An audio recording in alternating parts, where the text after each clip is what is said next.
एक बार की बात है, एक गांव में प्रज्ञा प्रकाश नाम के एक विद्वान महोदय रहते थे।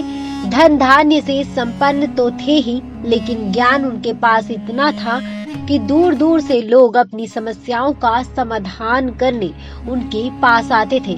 अपने अनुभव और ज्ञान से प्रज्ञा प्रकाश लोगों की समस्याओं का समाधान करते थे, इसलिए सभी उनको गुरुजी कहकर संबोधित करते थे। एक दिन की बात है, एक नवयुवक गुरुजी के पास आया और बोला, गुरुजी मुझे सफलता का रहस्य बताइए।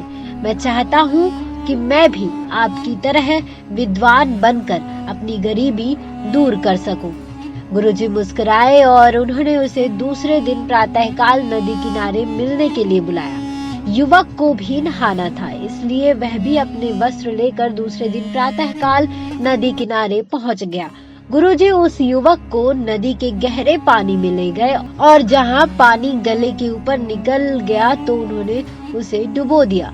थोड़ी देर युवक छटपटाया, फिर उन्होंने उसे छोड़ दिया। युवक हांफता हांफता नदी से बाहर भागा। जब उसे सुध आई तो बोला, आप मुझे मारना क्यों चाहते हैं? गुरुजी बोले, नहीं भाई, मैं तो तुम्हें सफलता का रहस्य बता रहा था। अच्छा बताओ, जब मैंने तुम्हारी गर्दन पानी में डुबो दी थी, उस समय तुम्हें सबसे ज्यादा इच्छा किस चीज की हो रही थी? युवक बोला, सांस लेने की। गुरुजी बोले, बस यही सफलता का रहस्य है। जब तुम्हें सफलता के लिए ऐसी ही उत्कंठ इच्छा होगी, तब तुम्हें सफलता मिल जाएगी। इसके अलावा और कोई रहस्य नहीं है। इसमें शिक्षा क्या है? बता दें आपको कि इसमें शिक्षा ये है कि आप जीवन में किसी भी चीज को पाना चाहते हैं तो उसे आपका बेइंतहा चाहना जरूरी है। मतलब हर समय आपको उसे पाने के बारे में सोचना चाहिए। यदि ऐसा नहीं है तो शायद आप उसे देर से पाओ या शायद ना भी पाओ। जब सोचने की बात आती है तो ज्यादातर लोग ये नहीं समझ पाते हैं कि क्या सोचना चाहिए। किसी भी सोच के दो पहलू होते हैं, एक विधेयात्मक, दूसरा नकारात्मक। दोनों का मतलब लगभग एक सा होता है, लेकिन इनका दिमाग पर असर ठीक उल्टा होता है। चलिए बताते हैं एक और कहानी। बता दें आपको कि एक बार की बात है, एक युवक ने ध्यान की बड़ी महिमा सुनी। उसने सुना कि ध्यान करने से मस्तिष्क की क्षमता बहुत ज्यादा बढ़ जाती है, अतः उसने ध्यान की विधि सीखने की ठान ली।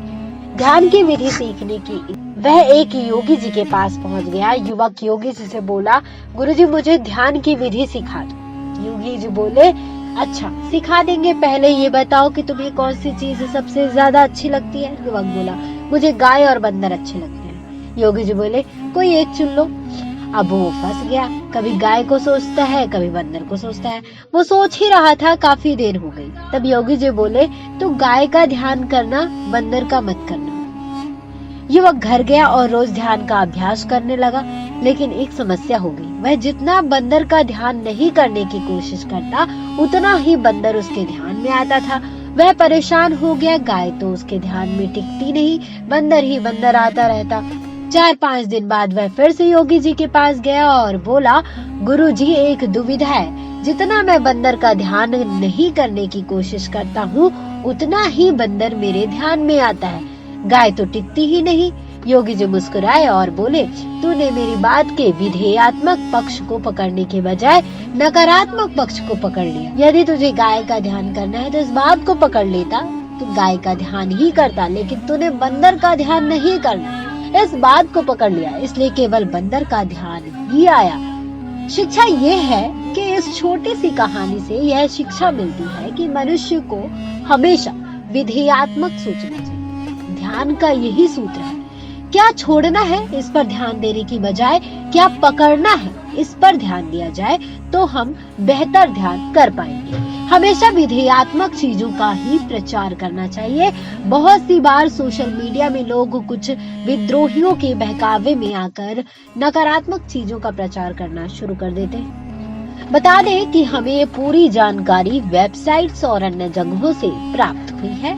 नेक्स्ट टाइम स्पिरिचुअल इसकी पुष्टि नहीं करता है।